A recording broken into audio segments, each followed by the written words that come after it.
নমস্কার, আমি অনামিকা রায়, সহকারী শিক্ষক, সরকারি বালিকা উচ্চ বিদ্যালয় দিনাজপুর। দিনাজপুর সরকারি বালিকা উচ্চ বিদ্যালয়ে আয়োজিত অনলাইন ক্লাসে সবাইকে স্বাগত। শিক্ষার্থীবৃন্দ, কেমন আছো তোমরা? আশা করি সবাই ভালো আছো, সুস্থ আছো। এখন আমরা শুরু করব দশম শ্রেণীর একাদশ অধ্যায়। এর আগে দশম অধ্যায় তোমাদের পড়ানো হচ্ছে স্থির বিদ্যুৎ। এখন আমরা পড়াবো একাদশ অধ্যায় চলো বিদ্যুৎ। তাহলে একাদশ অধ্যায়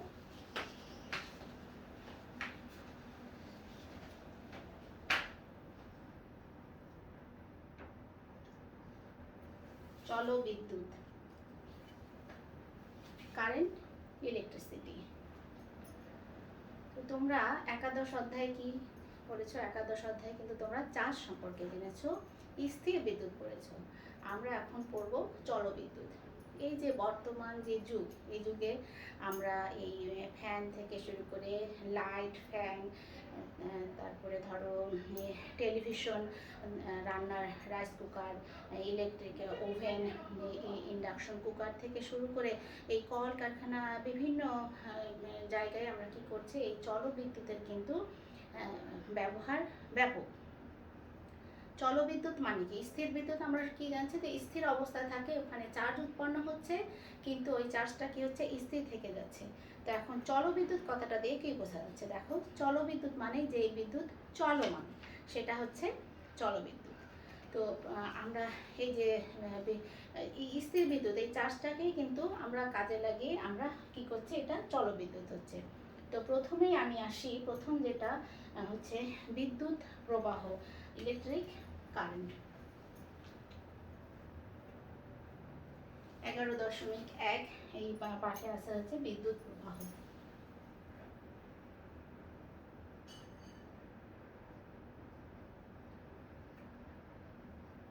বিদ্যুৎ প্রবাহ বা ইলেকট্রিক কারেন্ট। আমরা এর আগে কি জেনেছি, যে পোটেনশিয়াল ডিফারেন্স বা বিভব পার্থক্য সম্পর্কে আমরা জেনেছি, তাই না? তাহলে বিভব পার্থক্য আমরা কি জানি, যে যখন দুটি ভিন্ন বস্তুর মধ্যে পোটেনশিয়াল ডিফারেন্স বা বিভব পার্থক্য হবে, তখন কি হবে, যে বেশি বিভবের অঞ্চল থেকে কম বিভবের অঞ্চলে চার্জ প্রবাহিত হবে। তাহলে দেখো, আমরা জেনেছি যে যখন দুটি ভিন্ন বস্তুর মধ্যে পোটেনশিয়াল ডিফারেন্স থাকবে বা বিভব পার্থক্য থাকবে, তখন কি হবে, বেশি বিভবের অঞ্চল থেকে কম বিভবের অঞ্চলে চার্জ প্রবাহিত হবে। এই যে চার্জের প্রবাহ, সেটাকেই আমরা বলছি এবং তড়িৎ প্রবাহ। এবং এই চার্জ প্রবাহ কতক্ষণ চলবে? যতক্ষণ পর্যন্ত না উভয়ের বিভব সমান হয়, ততক্ষণ পর্যন্ত কিন্তু চার্জ বেশি বিভবের অঞ্চল থেকে কম বিভবের অঞ্চলে প্রবাহিত হবে। চার্জের যে এই প্রবাহ, এই প্রবাহটাকেই আমরা বলছি তড়িৎ প্রবাহ বা বিদ্যুৎ প্রবাহ বা ইলেকট্রিসিটি। তাহলে এরপরে আসি আমরা বিদ্যুৎ প্রবাহ সম্পর্কে জানলাম। এরপরে আমরা আসি হচ্ছে তড়িৎ চালক শক্তি এবং বিভব পার্থক্য।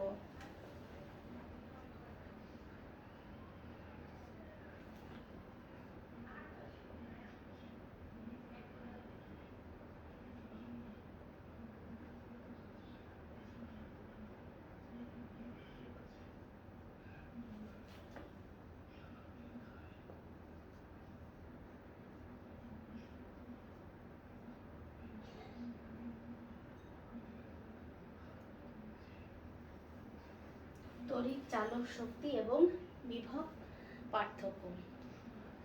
তো তোমরা এর আগে আমরা কি দেখলাম, যে পোটেনশিয়াল ডিফারেন্স অত্যন্ত গুরুত্বপূর্ণ, তাই না? পোটেনশিয়াল ডিফারেন্স বা বিভব পার্থক্য থাকলে কি হবে, বিদ্যুৎ প্রবাহিত হয়। তাই আমরা কি করতে পারি, যে বিদ্যুৎ প্রবাহ যখন পোটেনশিয়াল ডিফারেন্স থাকবে না, তখন কিন্তু বিদ্যুৎ প্রবাহিত হবে না। তো এই বিদ্যুৎ প্রবাহটাকে যেন আমরা নিরবিচ্ছিন্নভাবে প্রবাহিত না করলে কি হবে, প্রবাহিত করার জন্য কি হবে, সবসময় কিন্তু একটা পোটেনশিয়াল ডিফারেন্স অর্থাৎ বিভব পার্থক্য আমাদের বজায় রাখতে হবে। কেন এই পোটেনশিয়াল ডিফারেন্স না থাকলে বিদ্যুৎ যেহেতু প্রবাহিত হবে না, সেই জন্য সব মানে নিরবিচ্ছিন্নভাবে ক্রমাগত যেন বিদ্যুৎ প্রবাহিত হয়, জলবিদ্যুৎকে আমরা পাই, সেই জন্য চলমান যেহেতু বিদ্যুৎটা, সেই জন্য আমরা কি করব যে একটা পোটেনশিয়াল ডিফারেন্স, সবসময় একটা পোটেনশিয়াল ডিফারেন্স বজায় রাখার প্রয়োজন হয়। এখন দেখো আমি একটি চিত্র আঁকি।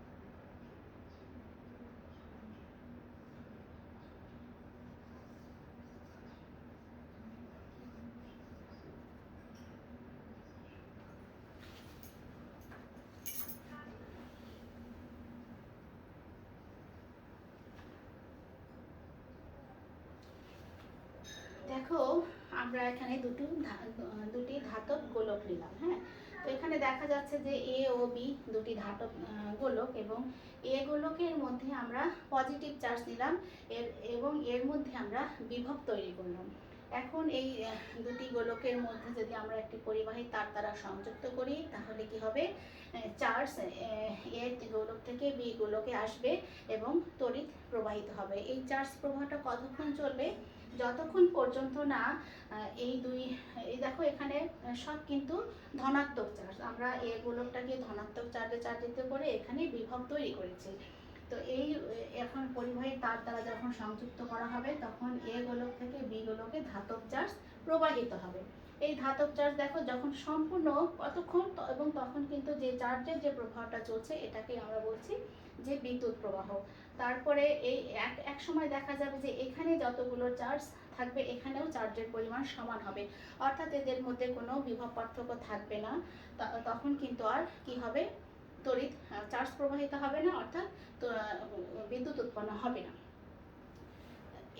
এই এই গেল একটা। আরেকটা দেখো যে দুটো যখন ধারকের মধ্যে আমরা কি জানি, ধারক হচ্ছে সমান্তরাল দুটি ধাতব পাত, তাই তো। এখন এই সমান্তরাল এই পাত দুটোকে আমরা কি করলাম, এগুলোকে চার্জিত করে এদের মধ্যে চার্জ সঞ্চয় করে রেখে এদের মধ্যে কি করলাম, এই পাত দুটোর মধ্যে আমরা একটা বিভব পার্থক্য তৈরি করলাম। এখন এই পাত দুটোকে যখন একটি পরিবাহী তার দ্বারা সংযুক্ত করা হবে, তখন বিভব কি হবে, একটা থেকে আরেকটাতে কিন্তু তড়িৎ প্রবাহিত হবে, কারণ এখানে আমরা বিভব পার্থক্য তৈরি করেছিলাম, চার্জ সঞ্চয় করে রেখে চার্জ। তো এই যে এই বিভব পার্থক্য থাকছে, চার্জ প্রবাহিত হচ্ছে, কিন্তু যখন আর বিভব পার্থক্য থাকবে না তখন চার্জ প্রবাহিত হবে না।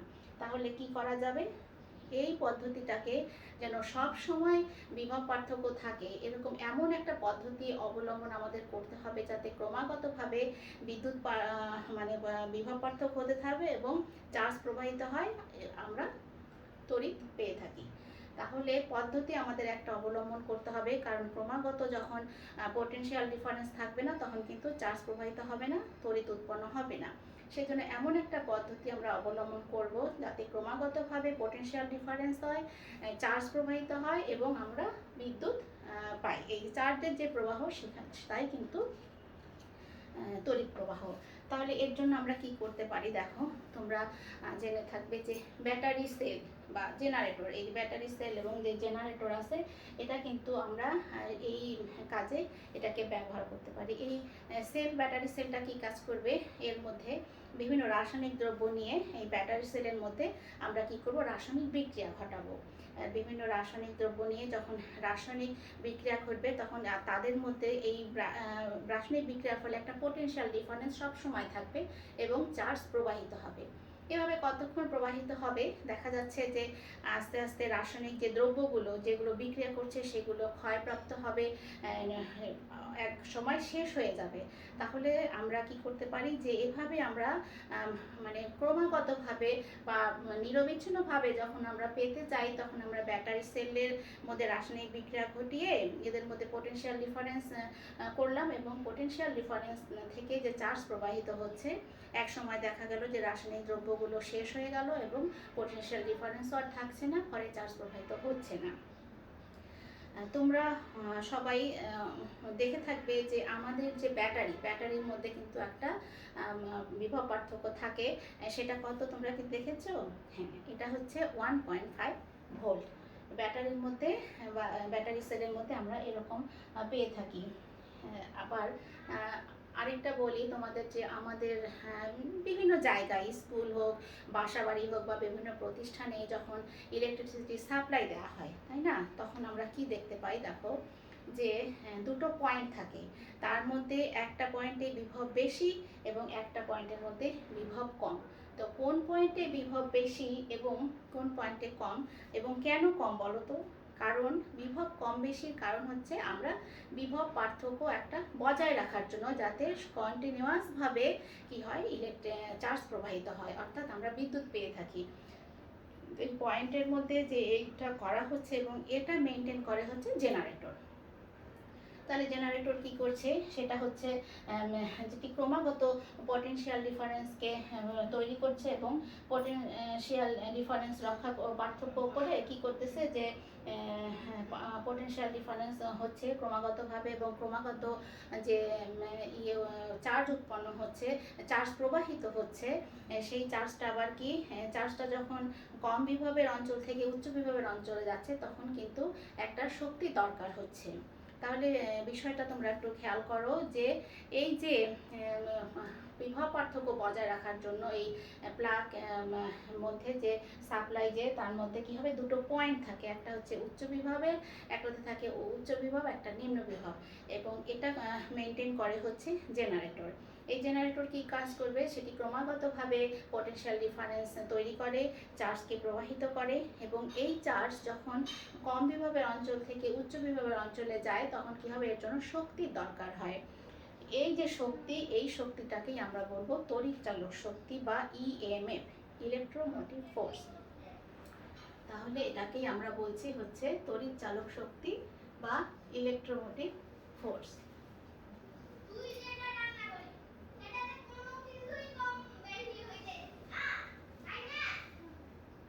তো তড়িৎ চালক শক্তি তাহলে আমরা কি বলবো, যে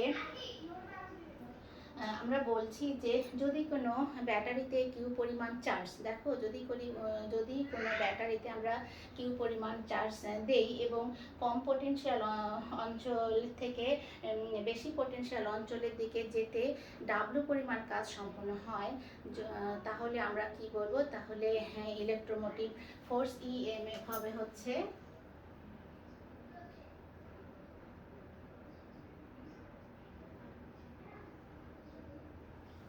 W/Q। তাহলে আমরা বলতে পারি যে দেখো, যদি কোনো ব্যাটারি সেলের মধ্যে কি হবে, কিউ পরিমাণ চার্জ প্রদান করা হয় এবং এই কিউ চার্জটা কম বিভব অঞ্চল থেকে উচ্চ বিভব অঞ্চলের দিকে যেতে ডাব্লু পরিমাণ কাজ সম্পন্ন হয়, তাহলে যে শক্তি হবে, যে সেই শক্তিটা হবে, ব্যাটারিতে যে শক্তি হবে সেটাই হচ্ছে তড়িৎচালক শক্তি, এবং এই শক্তিটা হবে ইএমএফ, বলা হবে ইলেকট্রোমোটিভ ফোর্স W/Q। এগুলো কি করব, যে ব্যাটারি সেল বা এই জেনারেটর, এর মধ্যে কি হবে, যেগুলো বিদ্যুৎ শক্তি সরবরাহ করে, এদের মধ্যে কিন্তু কি হয়, ইলেকট্রোমোটিভ ফোর্স থাকবে। তাহলে যে সমস্ত ব্যাটারি সেল এবং জেনারেটর কি হবে, যারা বিদ্যুৎ শক্তিকে সরবরাহ করে, তাদের মধ্যে কিন্তু তড়িৎ চালক শক্তি থাকবে, এবং এই তড়িৎ চালক শক্তিটা কি করবে, যে যখন কোনো ইয়ের জেনারেটর বা সেল, ব্যাটারি সেল হচ্ছে যখন কোনো সার্কিটের মধ্যে সংযোগ করা হবে, সার্কিট মানে হচ্ছে তোমার বর্তনী, যে আমরা বিদ্যুৎ যে এখান থেকে এখানে প্রবাহিত হচ্ছে, এইটা তোমরা পরে জানবে। এই সার্কিট বা বর্তনীতে যখন আমরা সংযুক্ত করব, তখন এই ইলেকট্রোমোটিভ ফোর্সটা কি করবে, যে চার্জকে পুরো ইয়ের সার্কিটের ভিতর দিয়ে কি করবে, ঘুরিয়ে আনবে। তো এই কাজটা দেখো কি হচ্ছে, যে ইলেকট্রোমোটিভ ফোর্সটা কি হচ্ছে, যে যখন ব্যাটারি সেল বা জেনারেটরের মধ্যে কি থাকবে, জেনারেটরকে কোনো সার্কিটে লাগানো হবে, তখন ইলেকট্রোমোটিভ ফোর্সটা ইএমএফ, এই ফোর্সটা হচ্ছে চার্জকে পুরো সার্কিটের মধ্যে ঘুরিয়ে আনবে।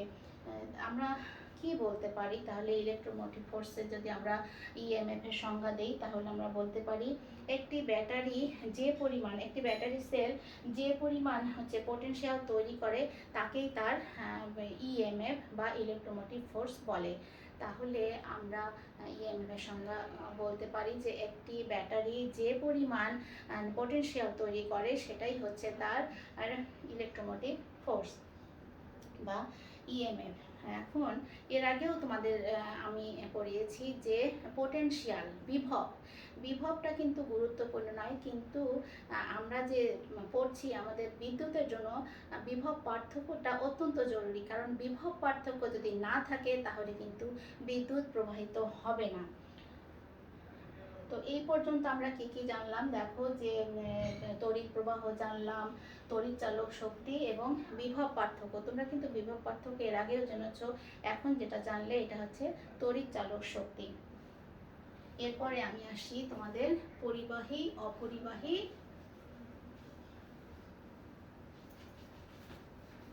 এবং অর্ধ পরিবাহী।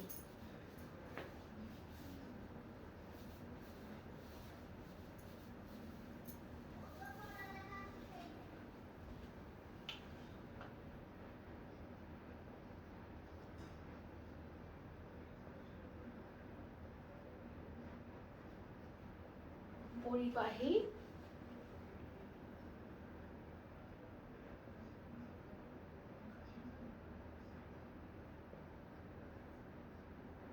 অপরিবাহী এবং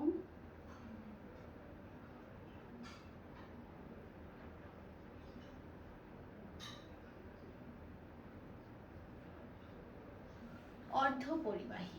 তাহলে আমরা কি বললাম, যে আমরা এখন জানবো 11.1.2 এই পাঠের পরিবাহী, অর্ধ পরিবাহী এবং অপরিবাহী সম্পর্কে।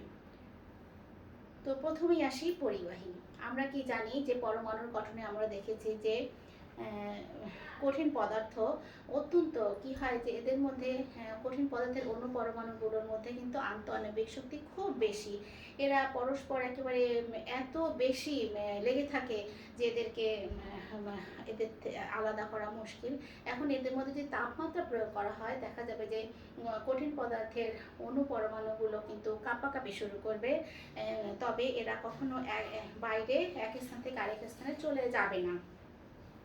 তা এই ক্ষেত্রে দেখা যাচ্ছে যে আবার এমন কিছু পদার্থ আছে যেগুলো কি হয়, যাদের মধ্যে মুক্ত ইলেকট্রন থাকে এবং এগুলো এক স্থান থেকে আরেক স্থানে চলে আসে। এই পদার্থগুলোকেই বলা হচ্ছে, এই ধরনের পদার্থগুলোকেই বলা হচ্ছে পরিবাহী। অর্থাৎ পরিবাহী বলতে আমরা কি বুঝি, যে সমস্ত পদার্থের মধ্য দিয়ে বিদ্যুৎ প্রবাহিত হতে পারে তাদেরকে পরিবাহী পদার্থ বলে। যেমন সোনা, রূপা, তামা, লোহা, অ্যালুমিনিয়াম এগুলো হচ্ছে পরিবাহী। সাধারণত ধাতব পদার্থগুলো পরিবাহী হয়। তাহলে পরিবাহী সম্পর্কে আমরা কি জানলাম, এর মধ্যে মুক্ত ইলেকট্রন থাকে এবং এই ইলেকট্রনগুলো এক স্থান থেকে অন্য স্থানে যেতে পারে, যার ফলে বিদ্যুৎ প্রবাহিত হয়। এবং সোনা, রূপা, তামা, লোহা, অ্যালুমিনিয়াম এগুলো হচ্ছে পরিবাহীর উদাহরণ। ধাতব পদার্থগুলোই সাধারণত পরিবাহী হয়। তা এখন দেখো যে জিনিসটা হলো যে ইলেকট্রনগুলো মুক্ত অবস্থায় থাকে এবং এক স্থান থেকে আরেক স্থানে অন্য স্থানে যেতে পারে। তাহলে আমরা বলতে পারি যে ইলেকট্রনের প্রবাহই কিন্তু বিদ্যুৎ প্রবাহ, তাই না? ইলেকট্রন স্থানান্তর হচ্ছে বলেই বিদ্যুৎ প্রবাহিত হচ্ছে। তাহলে পরিবাহী সম্পর্কে জানলাম। এরপরে আমরা আসি অপরিবাহী। অপরিবাহী বলতে কি বোঝা যাচ্ছে, যে অপরিবাহী বা অন্তরক, মানে এর মধ্যে দিয়ে প্রবাহিত হবে না। যে সমস্ত পদার্থের মধ্যে কি হবে, মুক্ত ইলেকট্রন থাকবে না, অর্থাৎ যার মধ্যে দিয়ে বিদ্যুৎ পরিবাহিত হবে না, সে সমস্ত পদার্থকে আমরা বলবো অপরিবাহী। এদের মধ্যে মুক্ত ইলেকট্রন থাকবে না, ফলে ইলেকট্রন প্রবাহিত হবে না, বিদ্যুৎ প্রবাহিত হবে না, এগুলো হচ্ছে অপরিবাহী। অপরিবাহী আবার কি, বা অন্তরক। এগুলো যেমন কাঠ, তারপরে প্লাস্টিক, টেবিল, চেয়ার, এগুলো হচ্ছে অপরিবাহী। এগুলোর মধ্যে দিয়ে কিন্তু বিদ্যুৎ প্রবাহিত হয় না। আর আরেকটা হচ্ছে সাধারণত দেখা যাচ্ছে যে অধাতব যেগুলো পদার্থ সেগুলো কিন্তু অপরিবাহী হয়। ধাতব পদার্থগুলো পরিবাহী, অধাতব পদার্থগুলো অপরিবাহী। এরপর আসি আমরা দেখো অর্ধ পরিবাহী। এই কথাটার মানে কি? অর্ধ মানে কিছুটা, তাই না? অর্ধ পরিবাহী বা সেমিকন্ডাক্টর। এখন অর্ধ পরিবাহী বলতে আমরা কি বুঝবো? যে এমন কিছু পদার্থ আছে যেগুলো কি করবে, যে যাদের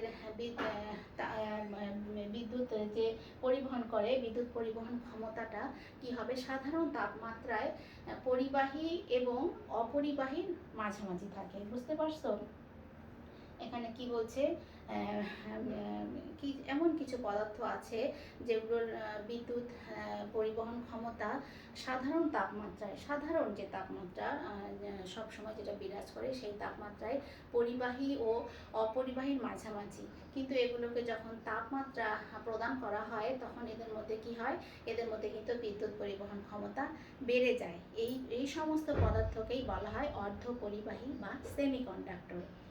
জার্মেনিয়াম, সিলিকন এগুলো হচ্ছে সেমিকন্ডাক্টরের উদাহরণ। এই পর্যন্ত জানলে এখন আসি আমরা বিদ্যুৎ প্রবাহের দিক।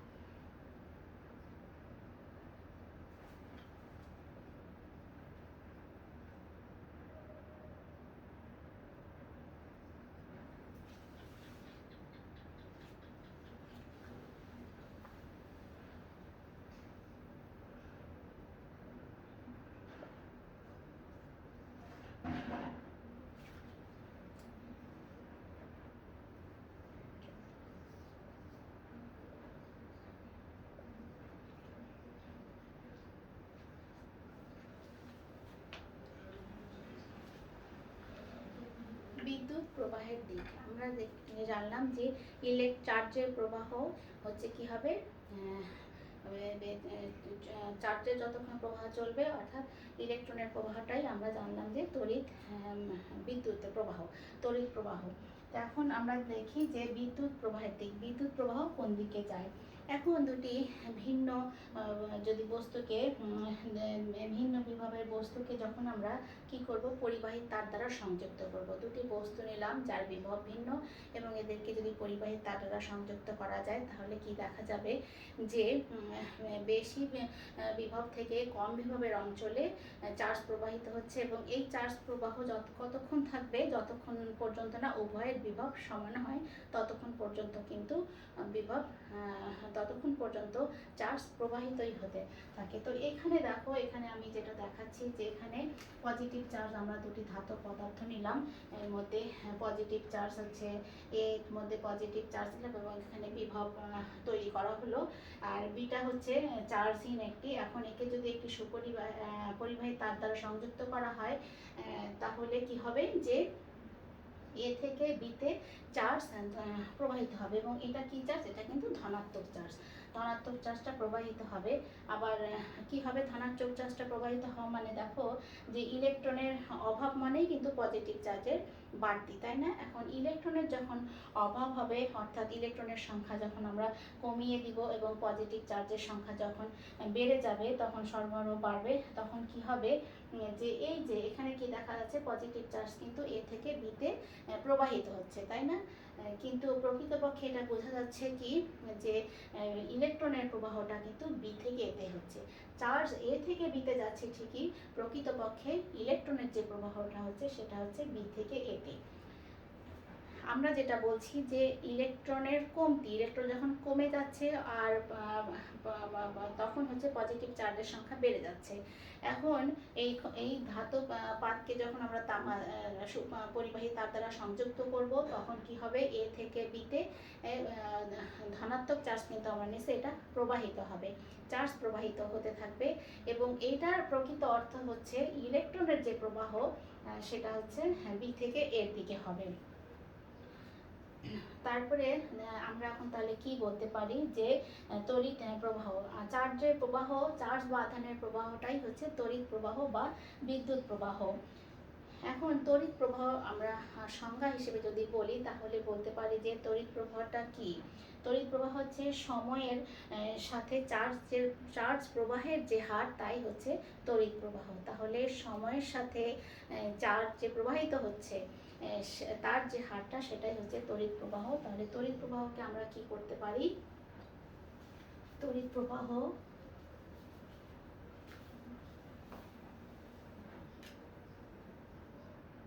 I Q by T, I equal Q by T. এখানে আমরা বলছি যে সময়ের সাথে চার্জ প্রবাহের হারকে তড়িৎ প্রবাহ বলে। এখন দেখো যদি আমরা কিউ পরিমাণ চার্জ নেই এবং এটা টি সময় ধরে যায় তাহলে টি সময় যদি কিউ পরিমাণ চার্জ কি হবে, প্রবাহিত হয়, তাহলে তড়িৎ প্রবাহকে আমরা আই দ্বারা প্রকাশ করি, I equal Q by T. এখানে দেখো কিউ এর একক কি আমরা জানি, কিউ হচ্ছে কুলম্ব, টি হচ্ছে কুলম্ব বা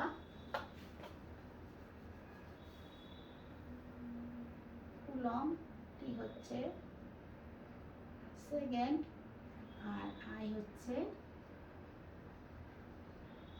অ্যাম্পিয়ার।